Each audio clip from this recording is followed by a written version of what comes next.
મને ઘણા પેશન્ટ એવું કહેતા હોય છે કે ડૉક્ટર સાહેબ મેં ભૂખ્યા પેટનું શુગર કરાયું, એ તો નોર્મલ આવ્યું, તો મને ડાયાબિટીસ કઈ રીતે હોઈ શકે? તો આવો જાણીએ કે આવા લોકોને પણ શું ડાયાબિટીસ હોઈ શકે? તો એનો જવાબ છે હા.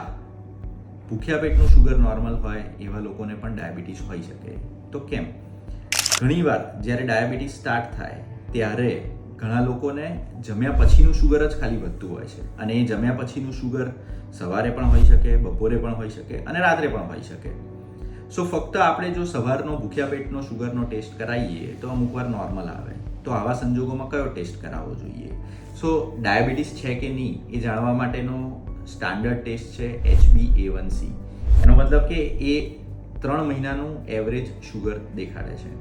સો આ ટેસ્ટ કોઈ એક જ દિવસે શુગર વધવાથી કે નોર્મલ રહેવાથી નોર્મલ કે વધેલો આવતો નથી.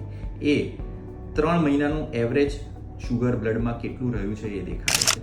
સો આ ટેસ્ટ HbA1c જો કોઈને 6.5 કરતાં વધારે હોય તો એ ઇન્ટરનેશનલ ગાઈડલાઇન્સ પ્રમાણે એ માણસને ડાયાબિટીસ છે એવું કહી શકાય.